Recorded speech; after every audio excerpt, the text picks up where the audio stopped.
What happens when one of America's most respected news anchors decides he's had enough of carefully crafted royal narratives and polished PR responses? What happens when years of diplomatic journalism suddenly give way to the kind of raw, unfiltered questioning that leaves a duchess speechless on live television? Well, you're about to find out. Because what unfolded on Good Morning America wasn't just an interview.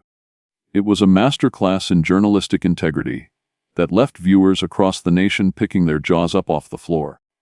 If you think you've seen heated television before, you haven't seen anything yet. Make sure to hit that subscribe button and let me know in the comments what you think about what's coming, because this is going to be one wild ride. George Stephanopoulos sat across from Meghan Markle in the pristine Good Morning America studio. The morning light streaming through the windows created what should have been a picture-perfect interview setup. The cameras were rolling. Millions of viewers were tuned in, and what started as a routine promotional appearance was about to become something entirely different. George had his notes prepared, his questions lined up. But something in his demeanor suggested this wasn't going to be the softball interview everyone expected. "Meghan, thank you for joining us this morning," George began, his voice carrying that familiar authoritative tone that had made him a household name. "I want to start with something that I think our viewers are really curious about. You've spoken extensively about your experiences, your struggles, your truth as you call it. But I have to ask, when you look back at some of the statements you've made, particularly about certain members of the royal family, do you ever question whether your perspective might have been, shall we say, influenced by the emotional state you were in at the time?" Meghan's smile faltered slightly, her perfectly applied makeup unable to hide the flash of surprise that crossed her face. This wasn't the gentle warm-up question she had been expecting. "I'm sorry, George, but I'm not sure what you're implying. My truth is my truth, and I've been very careful to only speak about my lived experiences." George leaned forward slightly, his pen tapping against his notepad in a rhythm that seemed almost calculated. "Your lived experiences, yes, but lived experiences can sometimes be subjective, can't they? I mean, we've all been in situations where our emotions, our stress levels, our mental state at the time might color how we remember events. I'm wondering if you've ever considered that possibility when it comes to some of the more serious allegations you've made." The studio seemed to grow quieter, if that was even possible. Meghan's posture straightened, her hands clasping together in her lap with just a bit more tension than before. "George, I think what you're doing here is exactly the kind of gasp that I experienced within the institution. You're suggesting that my memories, my experiences of racism, of being silenced, of having my mental health concerns dismissed, that somehow these are just products of an emotional state rather than real events that happened to me." "I'm not gaslighting anyone, Meghan," George replied, his voice remaining steady, but with an edge that hadn't been there moments before. "I'm asking the questions that I think responsible journalism requires. You've made some very serious accusations that have had real consequences for real people. The public has a right to understand the foundation of those accusations. So, let me be more direct. When you spoke about concerns being raised about Archie's skin color, you never named the person who allegedly made those comments. You let speculation run wild. You let an entire family be painted with a brush of racism while conveniently maintaining plausible deniability by not providing specifics. How is that fair?" Meghan's eyes flashed, her composure beginning to crack in a way that viewers had rarely seen before. "Excuse me. Are you seriously sitting here suggesting that I should have named someone and potentially destroyed their life over a private conversation? I was trying to be protective. I was trying to handle this with some level of dignity." "Protective of whom exactly?" George shot back, his journalist instincts now fully engaged. "Because from where I sit, it seems like you were protective of your own narrative, while being remarkably unprotective of the institution you married into, the family you became part of, and the country that welcomed you. You can't make allegations that serious and then hide behind the excuse of being protective when people ask for accountability." The tension in the studio was now palpable. Camera operators found themselves leaning in slightly. The usually bustling background of a morning show, grinding to a halt as staff members realized they were witnessing something unprecedented. Meghan's media training was clearly kicking in as she attempted to regain control of the situation. "George, I think you're mischaracterizing what happened. I was asked a direct question in that interview, and I answered it honestly. I didn't set out to hurt anyone. But I also wasn't going to lie about my experiences just to protect an institution that had failed to protect me." George's laugh was brief and humorless. "Failed to protect you. Meghan, you were given a platform, a title, resources, staff, security, and a global stage. You were welcomed into one of the most privileged positions on earth. And when things didn't go exactly the way you wanted them to go, when you discovered that royal life came with rules and restrictions that applied to everyone, not just you, your response was to burn it all down on international television." Exactly. Did they fail to protect you? "You're oversimplifying something incredibly complex," Meghan replied, her voice rising slightly. "You have no idea what it was like to be inside that system, to have every aspect of your life controlled, to be told that you can't defend yourself when lies are being printed about you daily, to have your own family, your husband's family, refuse to correct false narratives that were destroying your reputation." George set his pen down and looked directly into the camera before turning back to Meghan. "Let's talk about those false narratives, shall we? Because I've done my homework here, and I think our viewers deserve to know some facts. You've claimed that you had no idea what royal life would be like, that you weren't prepared, that no one helped you understand the protocols and expectations. But you dated Harry for 2 years before your engagement was announced. You had access to the internet, to books, 2 decades of documentation about what royal life entailed. Are you really asking us to believe that you went into this completely blind?" Meghan's face was now noticeably flushed, her hands fidgeting with her bracelet as she searched for a response. Research and lived experience are 2 completely different things. George, you can read all you want about something, but until you're actually living it, until you're the one being scrutinized and criticized for everything from how you hold a coffee cup to how you close a car door, you have no idea what the reality is like. "Fair enough," George nodded, but his expression suggested he wasn't done. "But let's examine some of the specific claims you've made. You said that Kate made you cry before your wedding, a story that painted her in a very negative light publicly. Then later you admitted that actually you had made Kate cry, and that she had apologized and brought you flowers. So which version should the public believe? And more importantly, why did you allow the first version, the false version, to damage Kate's reputation for so long before setting the record straight?" The silence that followed George's question about the Kate crying incident stretched for what felt like an eternity in television time. Meghan's mouth opened slightly, then closed again, as if the words she wanted to say were stuck somewhere. Between her thoughts and her voice, the seasoned interviewer had clearly struck a nerve, and he wasn't about to let her off the hook. "I'm waiting for an answer, Meghan," George said quietly, his voice carrying the weight of years spent holding powerful people accountable. "You allowed your sister-in-law to be vilified in the press for months, maybe years, over something that you knew wasn't true. That's not just misleading, that's cruel." Meghan's composure finally cracked visibly. "You don't understand the position I was in. Everything was so overwhelming. The wedding planning, the media scrutiny, the pressure to be perfect when that story came out. I was trying to protect the privacy of what was a private moment between Kate and me. I wasn't trying to hurt anyone, but you did hurt someone." George pressed on relentlessly. "You hurt Kate. You hurt the monarchy's reputation, and you hurt your own credibility and the way you revealed the truth almost as an afterthought. In another interview, it felt calculated. It felt like you were controlling the narrative, releasing information when it served your purposes rather than when it served the truth." The camera caught Meghan's hands trembling slightly as she reached for her water glass. "That's not fair, George. You're painting me as some kind of manipulative person when I was just trying to survive an impossible situation. Every single thing I did was scrutinized. Every word was twisted. Every gesture was analyzed for hidden meaning. I was damned if I did and damned if I didn't." George leaned back in his chair, but his gaze never left her face. "Let's talk about survival then, because I want to understand something. You've spoken about feeling suicidal. about reaching out for help and being told that seeking mental health treatment would be bad for the institution. That's a serious allegation. But here's what I don't understand. You had resources. You had money.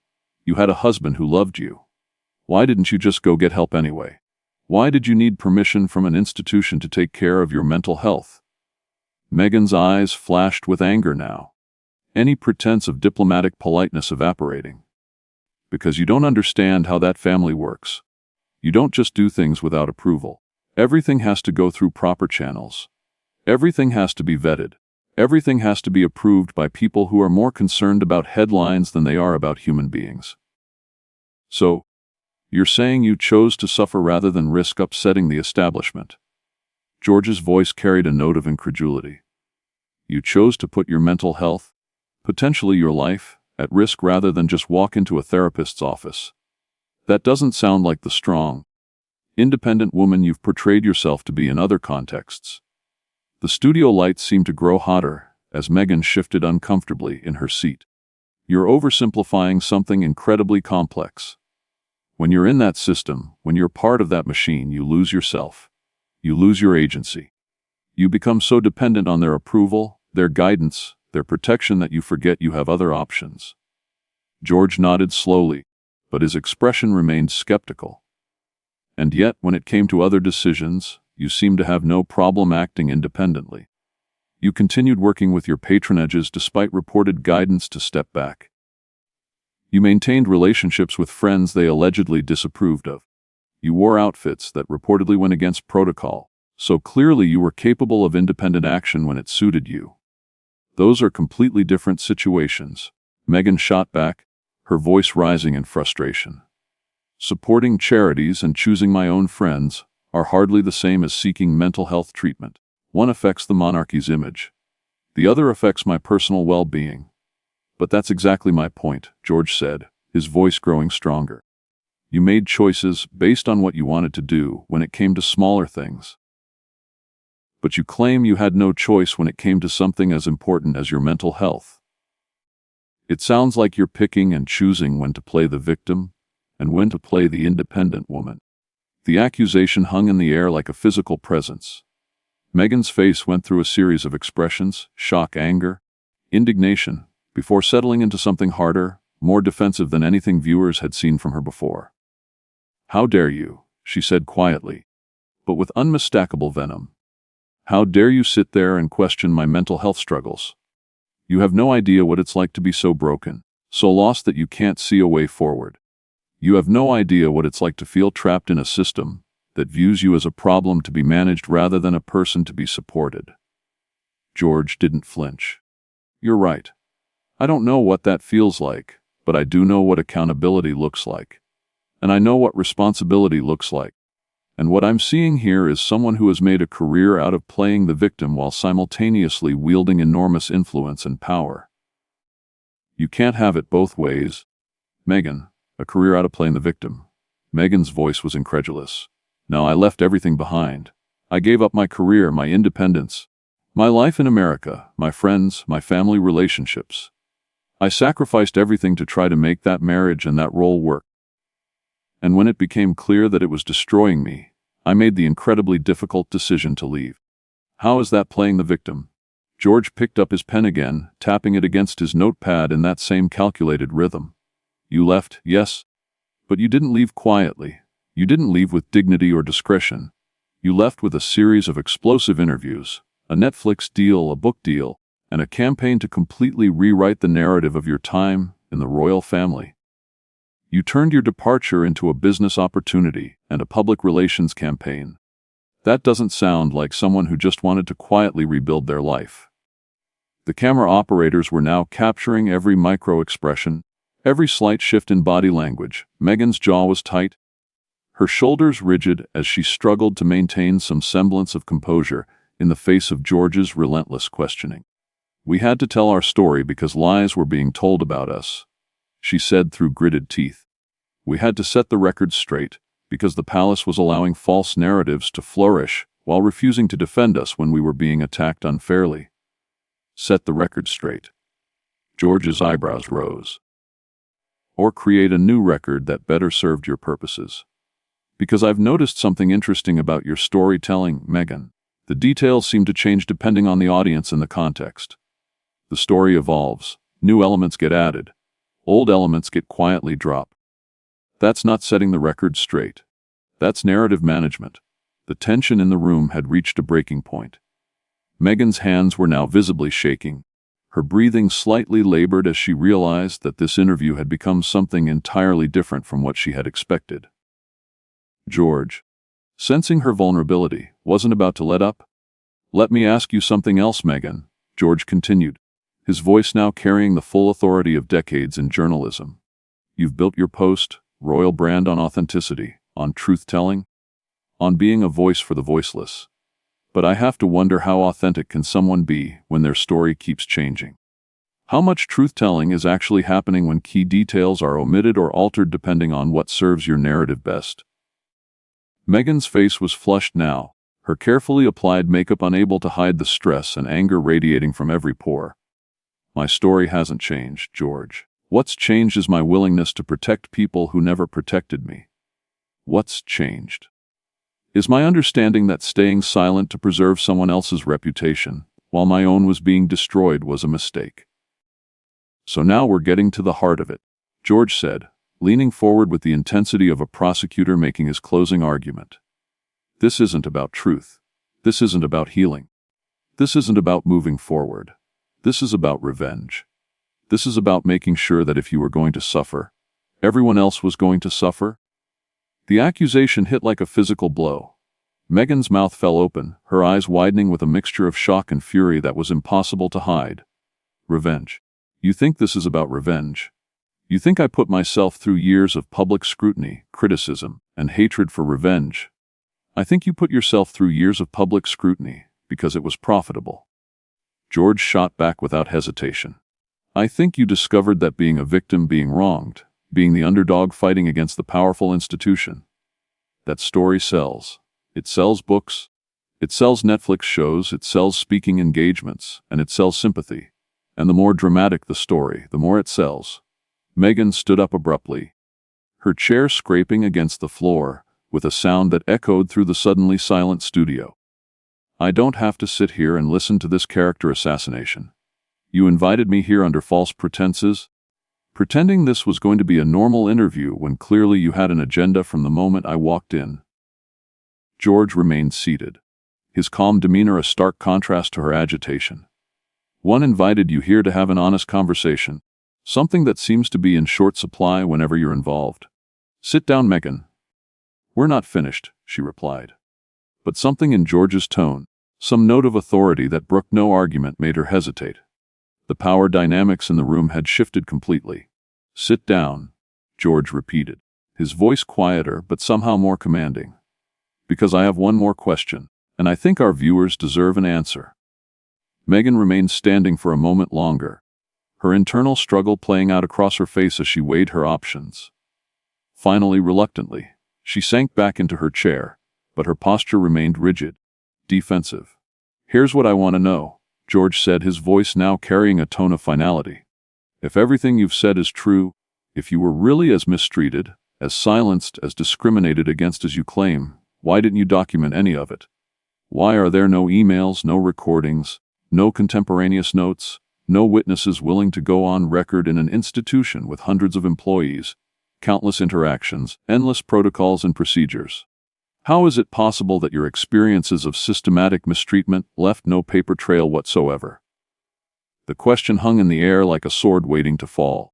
Meghan's face went through a series of expressions: confusion, realization, panic, as she understood the trap she had walked into.